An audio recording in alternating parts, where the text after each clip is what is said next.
You're listening to the Morning Drive podcast from Lubbock Sports Station, Double T 97.3, recapping the night that was in the world of sports. A little bit later on tonight, we'll have the Astros and the Diamondbacks. That'll be at 8. And then the Rangers playing at Seattle tonight. And also bringing some humor to your day. Was it pretty big? Yeah, I mean, it's impressive. Yeah. Was it fascinating? I thought it was fascinating. It kind of smelled, but I mean. Hear the show live weekday mornings at 6 on Double T 97.3 or on the Double T 97.3 mobile app. Chuck, do you think this is a game? Do you think this is a game? I guess so. Yeah. Secret word of the game? Secret word of the day. Is that what I said? Game? This is no game, Chuck. This is no game. This is real life. Secret word of the day game.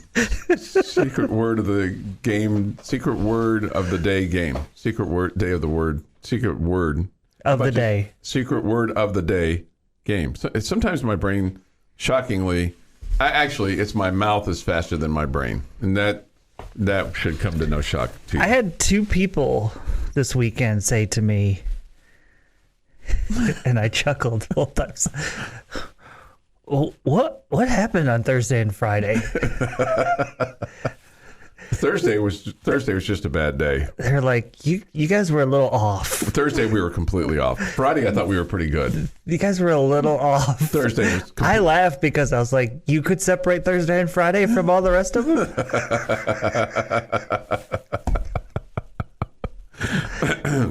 You know, I keep running into people that say to me, "Man, just don't let those guys give you a hard time." I'm like, no, I'm a big boy. I can take it. I love those people. Including a guy at the gas station yesterday. Me and the boys were filling the lucky lady's car up with gas, which was, man, that was comedy. Yeah. Yeah.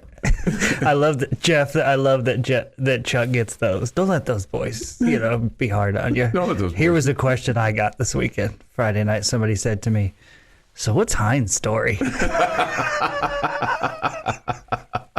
How much time do you have? How much time do you have? I'm sure you get those questions. I'm sure you get those questions, including Caden. I ran into Caden. He says, "Good morning, fellas." I met Caden in the parking lot at a local restaurant on Saturday after our little to-do on Optimum Game Day Live. The lucky lady wanted to have breakfast, so we went and got a little breakfast together, which we hadn't done that in quite some time. Just the two of us. That's great. I was wondering what you did after the show. I figured you were. I didn't bother to text you or Jeff and I mean, we had a group chat going. Did you? Yeah. What was going on? I wonder where Chuck is right now. I wonder if he got enough nourishment this morning before the game. I talked to Caden. No, I talked to Caden. I've got Caden. Met Caden, his daughter. They've been to a soccer match. Blah blah blah. I'm horrible at figuring out this math problem. What has to theoretically happen to win the conference? Oh my God, I haven't even thought about that. All right, give me a few more minutes. You were really good at this last time, Jeff. You were really good.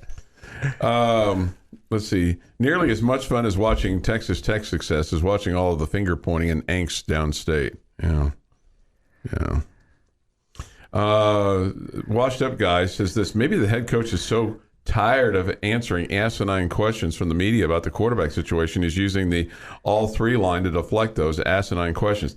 Let me just tell you, as a guy that has been in almost every post-game press conference and almost not all the Monday ones, but a lot of the ones the week after, and who's asked some of these questions, I would tell you that Coach McGuire's level of asinine is nowhere near what Coach Wells or Coach Kingsbury or Coach Tuberville experience. We're not even close to the level of asinine yet in terms of, who's going to start at quarterback. So I think we've been overly educated with our questioning about the quarterback situation. So there hasn't been any asinine yet on that, in my humble opinion. Again, as someone who has asked questions like, is there a strategy? Is there a strategy?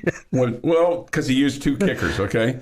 Is there a strategy there? Or, are you going to call the plays? Or would you ever give up calling the plays? Or those weren't dumb questions. I didn't think so, but they were one-word answers, yes and no. If you had asked him if there was a strategy to call in the plays. I think I asked Coach Wells a question once, and he wanted to know if there was a question there. He liked questions, not statements, okay, which is fair. Yeah, is fair. Coach Wells and I came from the same school there. Yeah, he appreciated a good question. He didn't always get good questions, but nobody appreciated a good question more than Chris Beard. Nobody. And nobody respected the question more. Nobody. Or the opponent's head coach. Right, because we faced, like, everybody was a Hall of Famer. Do you think down in Austin, when they play Tech, he calls Mark Adams a future Hall of Fame coach?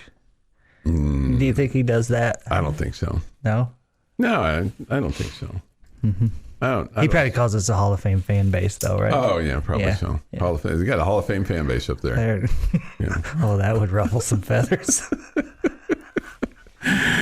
I think he just needs to worry about winning ball games, But, I guess, anyway, so, hey, let me ask you this, because we talked about this on the post game on Saturday, Garrett Luft and I. Was there a turning point play in the game for you on Saturday where you went, okay, boom?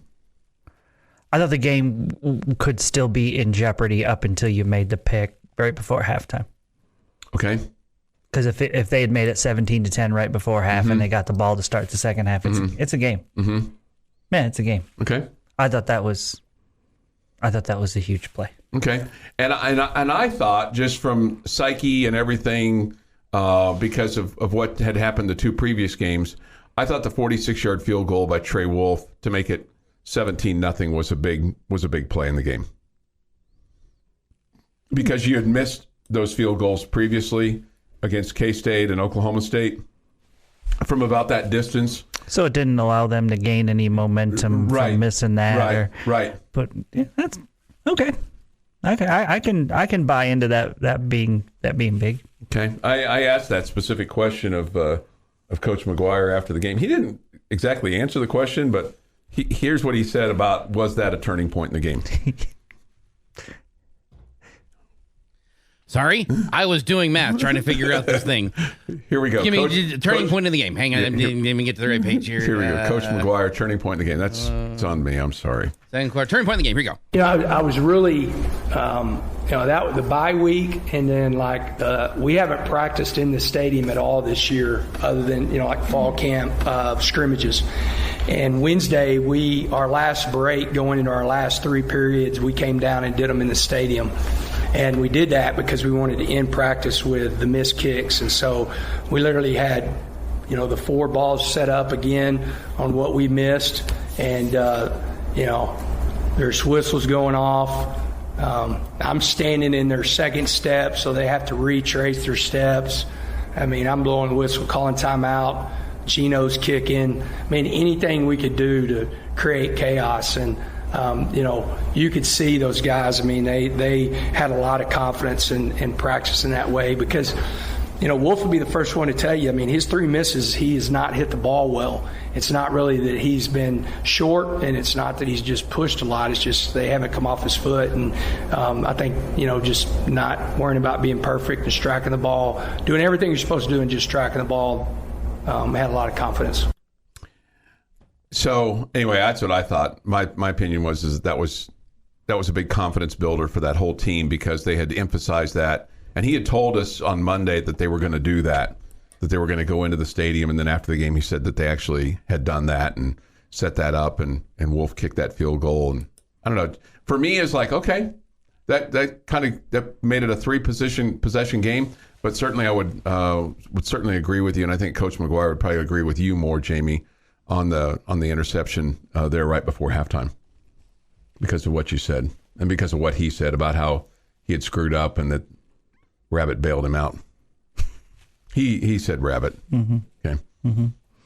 We just call him Dadrian Taylor Demerson, which is difficult. It's a lot of names to remember.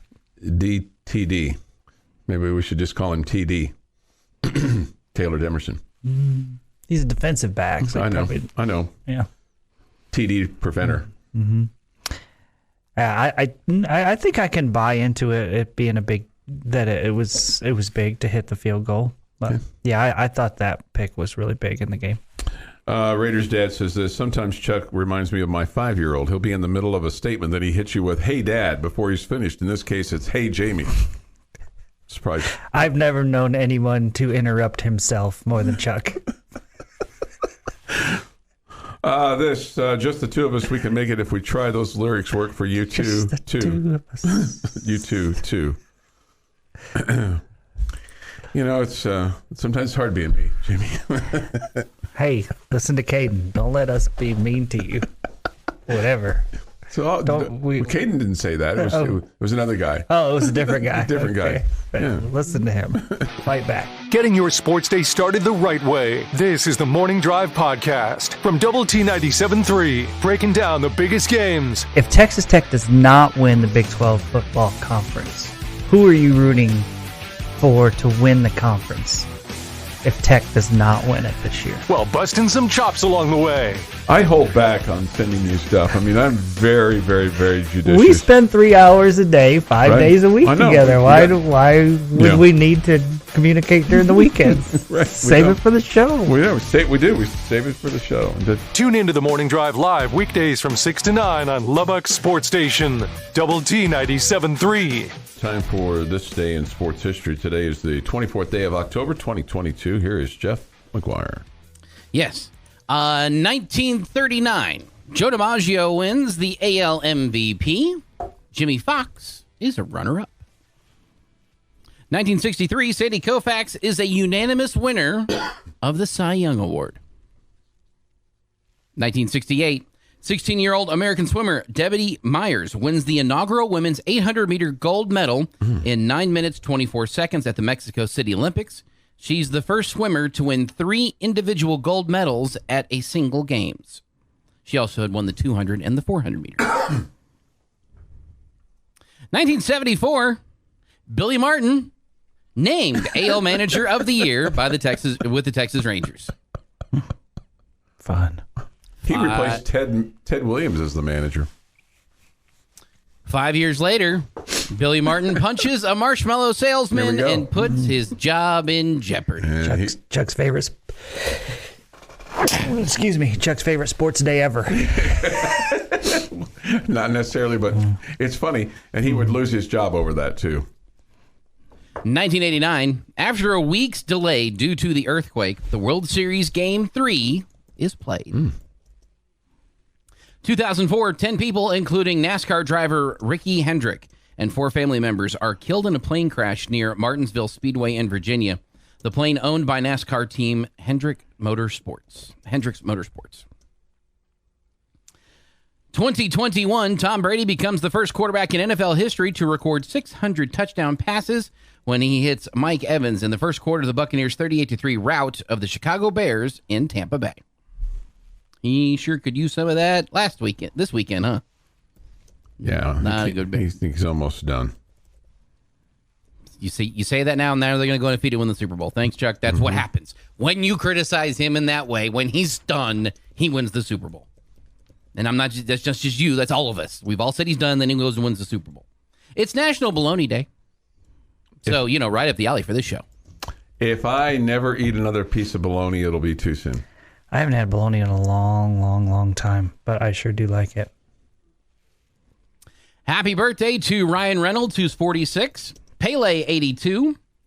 Amelia Clark is 36. Weird Al, 63. Al Leiter, 57. Bill O'Brien, 54. Scott Drew, 62. And Doug Flutie is 60 today. And on this day in 1901, something you could not pay me enough to try, a 63-year-old schoolteacher named Annie Edison Taylor becomes the very first person to successfully take the plunge off of Niagara Falls in a barrel and survive.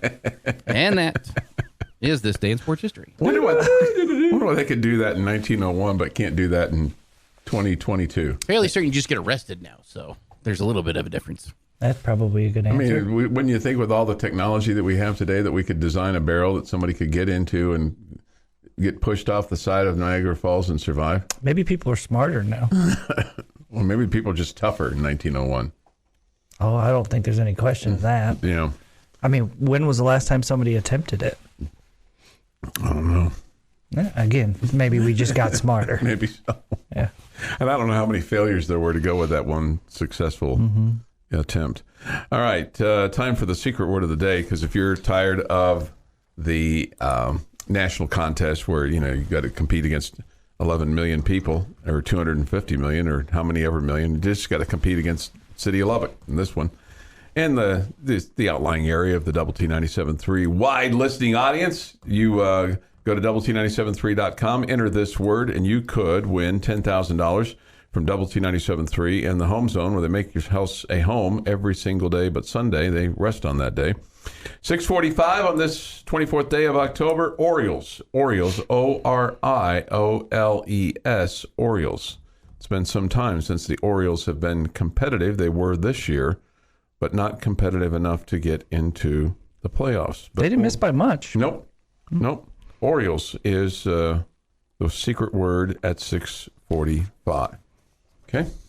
6:50 this morning here on the Morning Drive. All right, mathematician McGuire, you have figured out how to get the Red Raiders a Big 12 conference championship, right? Well, getting into the championship game. Which gives them a chance to win the championship. Then they have to win the Big 12 championship game. But TCU wins out except Tech, leaving them at 8-1 on the year.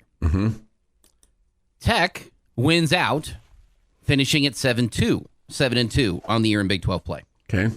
Kansas State needs to lose to both Oklahoma State and UT the next 2 weeks. That will have them finish at 6-3. Oklahoma State and UT? Yes. That could happen. That can happen, but their schedule gets significantly easier afterwards. That we are really pulling for the Longhorns and Cowboys the next 2 weeks if we want Tech to get in the Big 12 championship game. And I don't know how I feel about that. And that's it? You've only got 2 conference losses, Oklahoma State and K-State. Oklahoma State already has 1 loss. I'm sorry, they have 2 losses now. Oklahoma State needs to do something. No, Oklahoma State has just 1. Oklahoma State needs to do something. They need to get 2 more losses. I got to figure that out. This might be a whole lot harder. Give me a minute. Forgot about the Cowboys. I'm sure there's it's possible. Let's get up here on the Yates Learning Center chat line. Now, PJ says this: we probably got smarter, Jamie, but we are definitely not tougher. Soft folks in this day of age. No, I think Chuck's point about that they were tougher back then is 100% right. Somebody wants to know, how's the weather, Chuck? The weather's, well, it's raining. I feel like I can take partial credit for that because I woke up at about 3 o'clock this morning and realized that I had water running outside on my little bit of my grass. So that part of the grass got really well watered yesterday. It's good. Okay. This, with regard to the field goal on Saturday, this guy's correct. Again, not always accurate, not always fair, just try to be entertaining. It made it 17-3 and got the field goal back that West Virginia had just kicked, right? Not 17-0. That's correct. But was still crucial in maintaining momentum because it was still now a 2-score lead, 2 touchdowns at least. And also they were going to get the ball back after halftime, which, as Jamie pointed out at that time, added to the interception's importance by Dadrian Taylor Demerson. Another guy that we had talked about on the pregame who lived up to our pregame talk-up about him. Both he and Malik Dunlap played, I thought, pretty well on the secondary for Texas Tech on Saturday. Malik had a breakup, and then Taylor Demerson had that big interception right there before the halftime. So there you go. One little tidbit in case you're looking for something to brag about Patrick Mahomes as if he needs anything. Chiefs won yesterday over the San Francisco 49ers. And how about this stat for Patrick Mahomes, who will have his name go up on the west side of the stadium on Saturday, and they'll unveil it. It'll go up sometime during the week this week, and he'll be here, scheduled to be here for halftime. No reason to think that he's not. But Mahomes gets his 56th career win yesterday, Jamie, in his 70th start. That ties him for most wins in the first 70 starts since 1950 with his 56th career win. He's tied with Ken Stabler. Now, of all the quarterbacks that I would have picked out to be a candidate that he would have tied, Ken Stabler, I would have had to have really thought about it before I got to Ken Stabler. I probably would have been more recent history moment guy like Tom Brady or somebody like that. But I mean, the Oakland Raiders under Ken Stabler, and he basically took over for George Blanda and Darryl LaMonica. Ken Stabler, who was left-handed from Alabama, was really, really, really, really good. And those Oakland Raider teams were really, really good under his quarterbacking. He was a different kind of quarterback than Mahomes, but he could throw the ball, and he certainly was gritty and could lead them to wins. And had a cool nickname. Yeah, the Snake. Mm-hmm. Yeah, he sure did. So there's your little talking point for the water cooler. If you've got some Mahomes folks that you want to share that with today, you certainly can if you weren't watching the game yesterday. All right, just before 7, we'll talk more Tech football next. Got to get to the Cowboys as well. They had a victory yesterday. It's more defensive, more of a defensive win than an offensive win because it was certainly way closer a game than the score indicated. But the defense did a tremendous job yesterday for the Dallas Cowboys. Your morning dose of coffee and sports. This is the Morning Drive Podcast from Double T 97.3. Catch the show live weekdays from 6 to 9 on Double T 97.3 FM or on the Double T 97.3 mobile app. Nice to have you with us this morning. Thanks for all your thoughts and comments on the Yates Flooring Center chat line. Go to doublet97.3.com to continue to contribute. It's presented by Happy State Bank. The Double T 97.3 mobile app is. All right, you can call us as well on the Benchmark hotline, 806-771-0973. We'll have Monday Night Football on the air for you tonight. It's the Patriots and the Chicago Bears tonight to close out week number 7. This game tonight will come to us from Boston. New England is their official name, which is really weird. There's it's just, New England, And we'll have Game 5 of the ALCS today, too. Oh, no, we won't. Sorry. We won't. Sorry about you. Completely wrong use of sorry about you. I'm sorry about you. Congrats to the Astros. Oh, man, they dominated. They were by far the better team. So it's going to be a good World Series with them and the Phillies because the Phillies are on a roll too, but I just think the Astros pitching staff is just too dominant. And then their offense is really good too. Stout. So it's stout. Good word. Stout. Good word. Stout. Yeah. But the Phillies are magical. They've got it right now. Does it suck though that we have to wait until Friday? Is it Friday or Saturday? Friday. I think it's Friday. Friday's what I've seen. It does. I mean, I get that they scheduled it in case those went 7, but we didn't. Yeah, I know. Let's go here, huh? The way they scheduled it was really weird in the American League where they had the one travel day and then they were supposed to play 5 straight days, even though there was travel in between. That was odd. But yeah, the fact that they both finished so quickly. So now, I guess it's good for those teams to get everybody rested and ready to go and all that good stuff. But yeah, it should be a good series. You say the Phillies are magical, but I think real life being really good is better than being magical. Okay. Yeah, I think the Astros are better. No, If so, will you pick the Astros to win the World Series? Yeah, I'll give. I said it on the chat line earlier. I'll stick with it. I'll go Stros in 6. Stros in 6. Okay. The only thing is, the only thing going for the Phillies is, and I want to see him win one, but he's so far proven that he can't, is Dusty Baker. Just like, and I realize he doesn't play, okay? I realize he doesn't play anymore, but this will be, this is his 3rd trip because he went with the Giants, he went with the Astros, and now he's back with the Astros again, didn't go with the Cubs. I don't think you can say he's proven that he can't win. Yeah, I don't think you can say that. Okay. You can just say he hasn't yet. He hasn't yet. Well, if it was proven that he can't, then we would say this series is over. Phillies win. Why are we playing? Right. It's not. He's not proven that he can't. probably some Giant fans out there going, well, they couldn't win with us, you know. Or he didn't win with us. You proven changes. You can't use that word there, right? I guess so. I guess so far he has not proved to be a World Series champion as a manager. That's so fair. Far. Yes. So far. Yes. So far. So now we've got Chuck disparaging flyovers. No, I did not disparage flyovers. I love the flyover. I love the flyovers. Just sometimes they're We have slower than Chuck others. disparaging his wife, who didn't post on her page, but on she his did. page. He didn't disparage her. He was just his feelings were hurt. Okay. No, Okay. she did. I think she did post on her page. Can you imagine being the lucky lady and like the flyover goes by, Jeff, and Jeff be like, man, that one wasn't that good.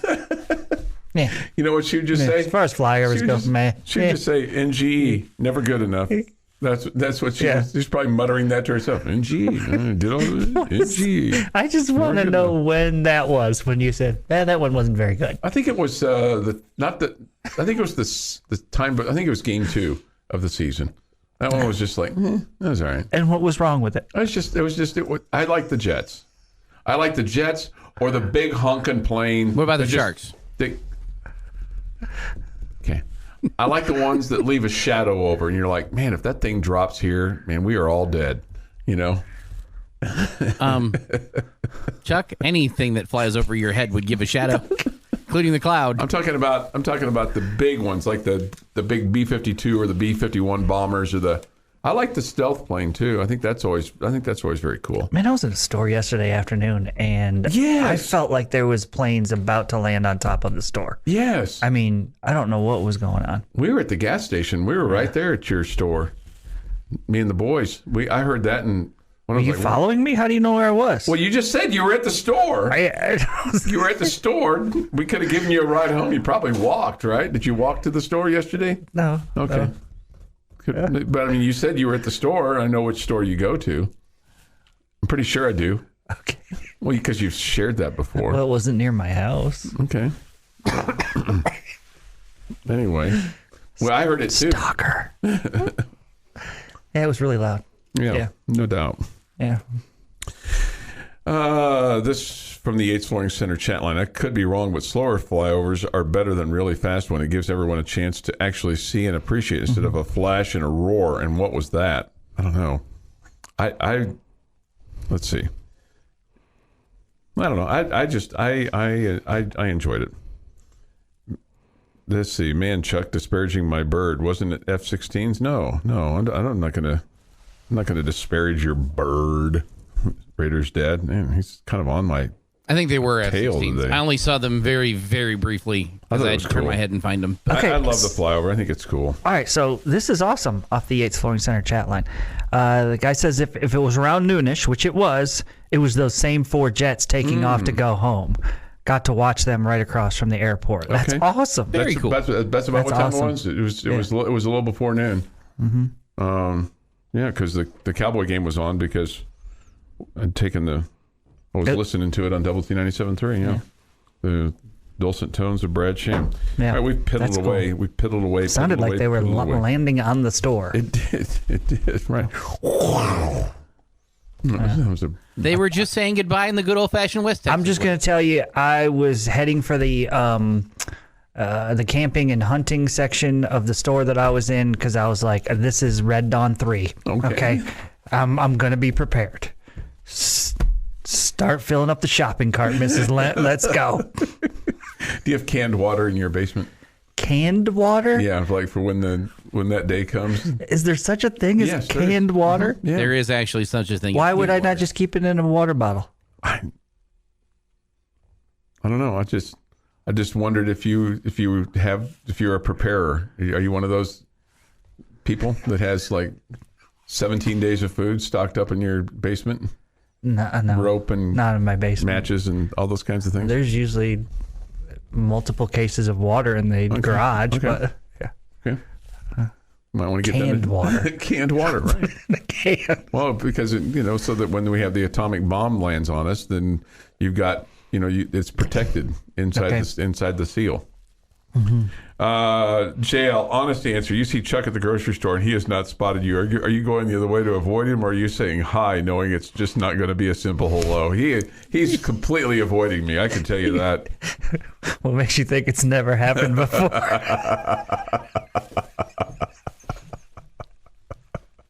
I probably, truth be told, it would be somewhere in the middle of that. I would keep my distance enough, but I would get his attention. I'd be like, Heinz, or hey, Chuck, or whatever, and then keep walking. Keep walking, yeah. That's probably what I would do. I mean, I would get his attention and then just move on. I believe that. Yeah, that's what I would do. I completely believe that. And it wouldn't be that I was avoiding you. It would be that I was avoiding the conversation. Yeah. That makes sense. Bullfighter, this is probably a good thought. Not a good thought, but I mean, it's probably accurate. If an atomic bomb drops on our head, I don't think you have to worry about the seal on the canned water. You think? Can keeps the light out and lasts a very long time. Thank you. Who needs canned water when you have canned Mountain Dew, Chuck? I don't know. And actually, truth be told, I bet the Mountain Dew would outlast the atomic bomb. I think that's the one thing that may survive. Somebody says this. How about the F-18 Super Hornet doing the Cobra move over the field? I guess I did not see that. That would have been fantastic if we had seen that. I don't think I've ever seen that in person. 7:25. Jamie's got a question of the day next. We'll get to some football talk as well here this morning. Your morning blend of sports. K-State is coming off a big win over Oklahoma. Of course, the Red Raiders off their 37-34 overtime win over number 22 Texas. And humor. Sure to tell them that. You suggested that. And, of course, that got a big laugh. This is the Morning Drive Podcast from Double T 97.3. Catch the show live weekdays from 6 to 9 on Double T 97.3 FM or on the Double T 97.3 mobile app. Jamie's question of the day on Double T 97.3 is presented by Bizarre Solutions. Call them today for a free cybersecurity audit. All right. What's your question of me and Jeff? And the audience. And the fine listening audience. All right, I'm going Red Raider quarterback question. Okay. And so my question is, A, do you think Baron Morton starts on Saturday against Baylor? And B, do you think we will just see one starter the rest of the year? A, yes. I think Baron Morton will trot out there as the QB1.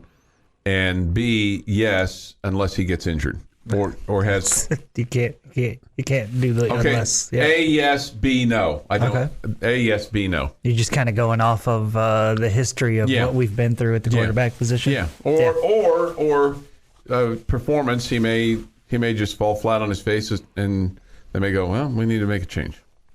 Okay. Jeff, I don't know. He's thinking really hard over there. Because He's still figuring out the conference championship thing. no, we need a lot of help. Win out. We need some help. There's your answer. Still trying to figure out what is a bad flyover. Yeah. There's no such thing. Helicopters make a good flyover.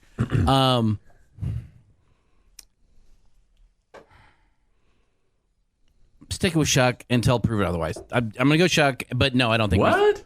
I'm still going with Shuck. It's who I think is who your better quarterback is. You think Since the beginning of the season, I still thought I'm sticking with that answer. You think he's going to start on Saturday? I think he's going to start Saturday, and no, I don't think we'll see.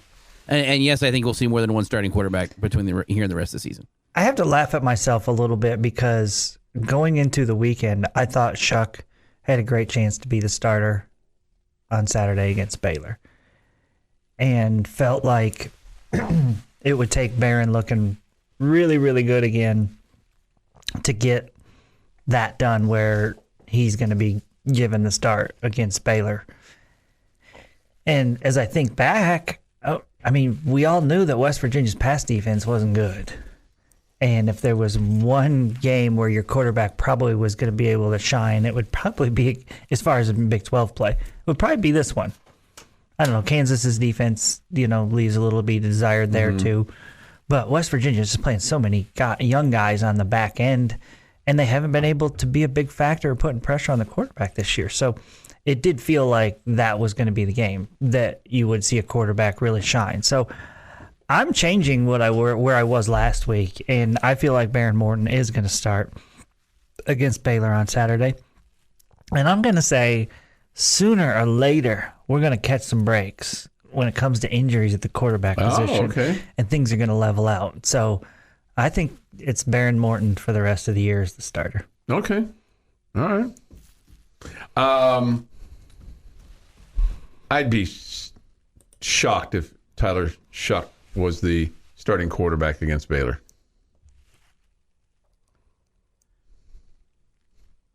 From everything we've heard, and we had, it's again. We have the confusion of maybe that's Coach McGuire, and maybe that's the way by design. He's talked about the quarterbacks keeps me from saying shocked.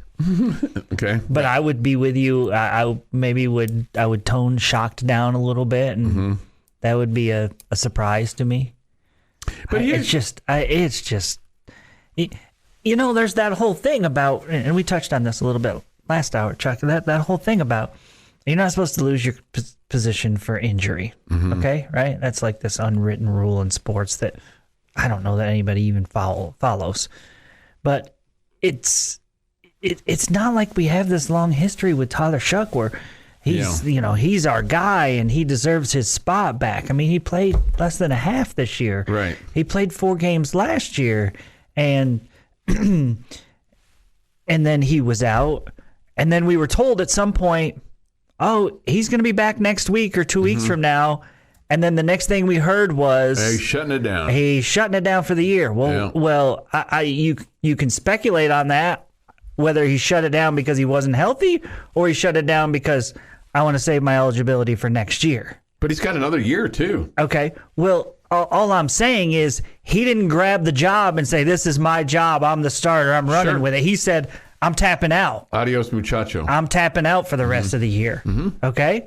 So I feel like the program does not owe him, oh, this is your job, you get it back. Yeah, I don't think he's owed that. I agree with you. Baron Morton has played well 2 weeks in a row, and probably, again, this may have been a weak defense, but that West Virginia had, but Oklahoma State's I don't think we would say is weak. Yeah. Okay, so I feel like he's earned the right to start again next week against Baylor, in my opinion. Yeah, no, I agree. And even though I know that you're saying, hey, well, we knew that West Virginia's pass defense is the worst that we'll face, blah blah blah. I mean, still, we're not. We haven't exactly lit it up over the last few years, even though we kind of have.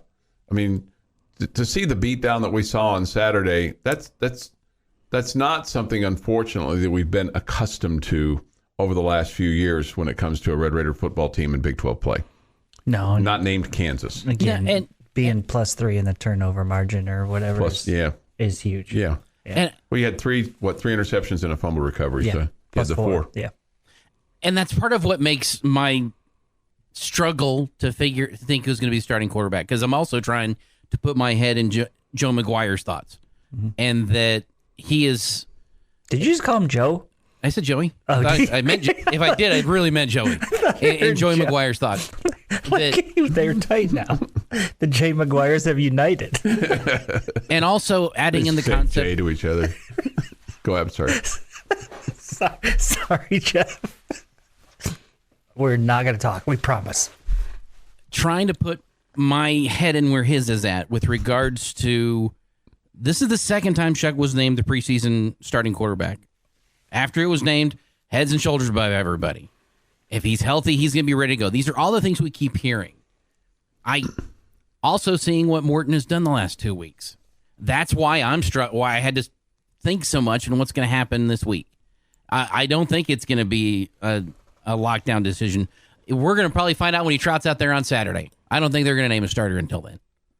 I think we're going to have another one of those weeks. Well, he said, Saturday, we'll have all three, and all three will play. And then he said we'll probably begin things with Morton, but then said also that we'll determine who gives us the best chance to win on Saturday. Well, I get that, but it just seems like that Baron Morton gives you the best chance to win on Saturday right now.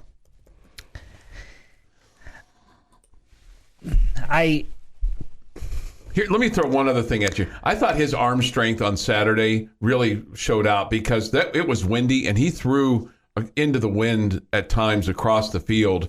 And I'm not sure anybody else on that in that quarterback room can make some of those throws that he made on Saturday in that wind. It was windy. I don't know how far down on the field, how much that affected the passing game.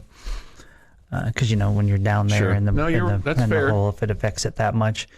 I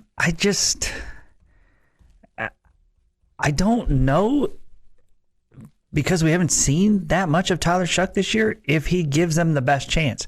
I get what Jeff's saying, though. I mean, if Coach Kitley said he's head and shoulders above and better than the other two, it was an easy decision for us. After this decision was made, that he was the guy. It was an easy decision. It wasn't even a conversation. Then that makes me think, I don't know, maybe he does give us the best chance. We just haven't seen that much of it. And right now, I guess I feel like Barron's giving us a great chance right now. Don't mess with it. Mm-hmm. Gunslinger. Right. Somebody says this, Morton is starting the rest of the year. There is no discussion. Okay.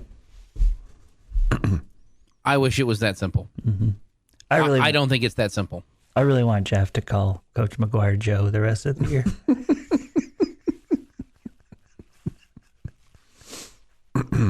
I wonder if he said, like today, he said Joe, and the Coach McGuire, hey, it's Joey or Coach McGuire. It's not Joe. It's funny because a lot of adults probably don't go by Joey, right? They go by Joe. Yeah. But he goes by Joey. I mean, yeah. I'm a fan of it. Somebody else says this, Tyler starts and Tech wins out. Wow. So if all three quarterbacks are going to be utilized on Saturday, we're going to be utilized on Saturday, why didn't he put anyone else in when we were so far ahead? He did. Donovan Smith did come in. Yeah. He threw one touchdown pass, too, in the ball game. That will be important later. Yes. Yeah. Yes. Coach Joey, hashtag good job, and thanks again for beating Texas. Way to go, Joe. You're tuned in to the Morning Drive podcast from Double T 97.3, recapping the night that was in the world of sports. That's not to say that they don't respect the run game that you have, but you're talking about one quarterback leading the conference in passing so far this year. And remember, he didn't start the first game. All right. Still played a lot, though. And also bringing some humor to your day. I just don't want to disappoint you. As much as I disappoint you, I don't want to disappoint you in some things that you expect from me. Hear the show live weekday mornings at 6 on Double T 97.3 or on the Double T 97.3 mobile app. We'll review upon further review at 8:30. We'll review our Statements of Old proclamation from Friday at 8:45. I know of one person that got one thing right, so we're not gonna get skunked on our bold statements. I think I can go ahead and say this. This might have been collectively our best bold statements ever. Oh, wow. It's a low bar. Sure. We collectively as a group missed one of our items by 1 yard, and one other item by one turnover. Wow. And I will tell you this, upon further review goes to a tiebreaker. So I'll leave you guys on the edge of your seats there. Okay. All right. Let me give you a couple of good numbers that I would have not thought would have been the case going into the game based on how this team had done. Going into the game, West Virginia was 50% on third down conversions. They're like 45 of 90 going into the game. Against Texas Tech, they were 4 of 14 on third down. And 1 for 2 on fourth down. So good job defense in getting West Virginia off the field. Okay. The Red Raiders on Saturday were 9 of 20 on third down and 6 of 7 on fourth down. I think the 9 of 20 is pretty impressive on third down. I hate that you had to go to it 7 times on fourth down because I think that's playing with fire. But I did like throughout the game the second effort of the football team. I thought the second effort there was a conversion that Baron Morton got because of second effort. There just seemed to be a lot of second effort, even from the beginning of the game to the end of the game. I thought that it just stood out to me a little bit more this week than maybe when you're winning big, that helps that. But just, I don't know if you had it. I don't know if that even popped into your brain at all about what you saw in terms of effort. Yeah, I haven't seen time this year. I guess the one time was when in the NC State game where the player thought the player had stepped out of bounds and you didn't tackle him and he scored. Sure. That's the only time and even then that was explainable and understandable, whatever. I've never questioned the team, how hard they played. No, and I'm not doing that. It just I don't know, it just seemed the extra seemed to stand out to me a little bit. Okay. Time of possession, West Virginia had dominated other teams in time of possession. Texas Tech, 33 minutes and 51 seconds. West Virginia, 26:09. Of course, that makes sense when you run 103 plays. But you ran 103 plays and you only had, well, I guess 7 minutes is, well, almost 7 minutes is pretty substantial in terms of time of possession because West Virginia only ran about 60 some odd plays, 66 total in the game. So I thought that was, and then the other thing that stood out to me, Jamie, red zone scoring. The Red Raiders were in the red zone 6 times and scored touchdowns 5 times. So good. That's really, really good. I mean, you need obviously more of that. West Virginia only got to the red zone once and failed to score a touchdown. They had to settle for a field goal. So anyway, just a couple things that, and then the points off turnover. Usually we talk about points off turnover when it comes to basketball, but in this case, you finally, and they had talked about this earlier in the week about the disappointing thing this season is that they hadn't been able to get their +3, and they got it this week and some, and they had 17 points off turnovers to West Virginia's none. I mean, you get 17 points off turnovers, you're going to win a lot of football games. Sure. So that was especially if it's 2 teams that are pretty evenly matched. Mm-hmm. Yeah, and I think you would say that, right, going into the ball game, that you felt those teams were 2 teams were relatively evenly matched, right? I picked it as a 4-point game, so yeah, I definitely thought it was going to be a lot tighter. All right, here is Coach Joey McGuire talking about Baron Morton, basically his evolution over the past 2 games between Oklahoma State and then what we saw Saturday against West Virginia. This is going to be kind of crazy, but he threw the ball out. He threw the ball away. I think I know at least twice, but maybe 3 times. Well, those were 3 sacks against OSU.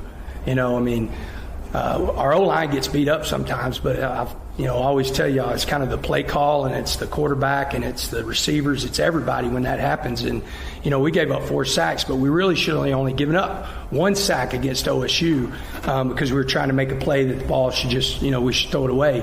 And I thought today that's what he did. He didn't get the 1 sack. I think we gave up 1 sack, and the one we gave up, they went 0, all-out pressure, and we saw it. And that's me. I should have called a timeout.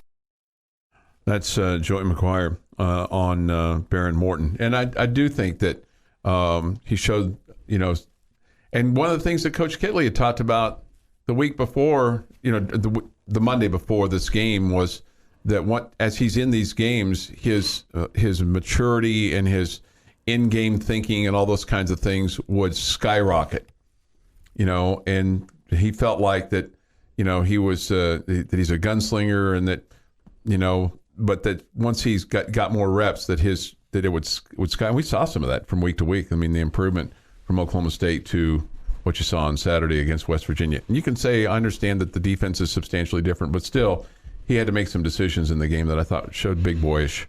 Yeah, I think that you just touched on something there. I mean, West Virginia's defense not nearly as good as Oklahoma State's defense. That's a big factor. But I think you're absolutely right. I think practice is one thing. I think playing in the games is another, and that's where you can really improve the most from that experience.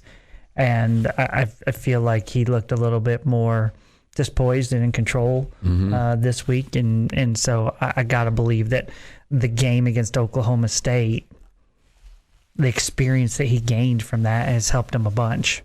It's so funny. As I was leaving the building Saturday night, I ran into his dad and I said, "Hey, Coach," I said, "Congratulations." He said, "Thanks." He said he's basically complimented his son. And then he said, "Man, how about that defense?" It was like, that's so Coach Morton is, it's like immediately, and when I was talking to Garrett Luft about it, who knows him from his Monterey days, and he said he probably said that in an even keel, right? And I said, oh yeah, very even keel. He's just just a duck that glides across the top of the water. And it seems like his son is made up of the same kind of stuff. Probably so. Yep. Yeah.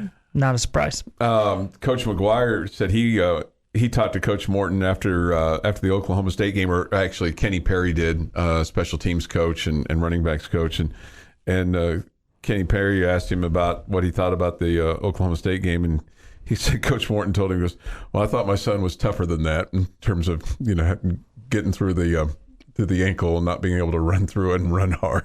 So it's pretty tough from the old man right there. Well, I thought you were tougher than that. Sure. Okay. There you go. Here is Coach McGuire on did he expect the amount of success they had with the ground game, because Taj Brooks went for 107, first time that you've had a back go over 100 yards in a game this year.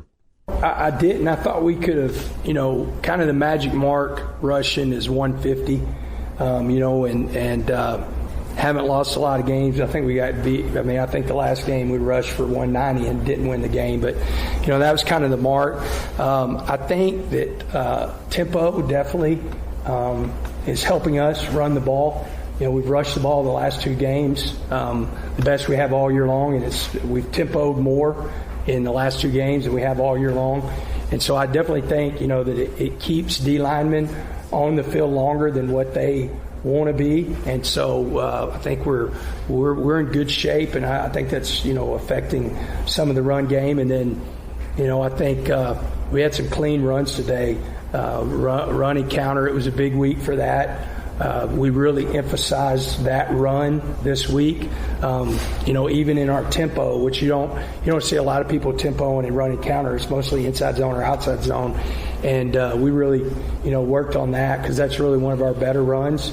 And I think Taj and Sir Roderick really kind of feed off of each other, and both had really good games, and kept the chains moving when we needed to, also on short yardage.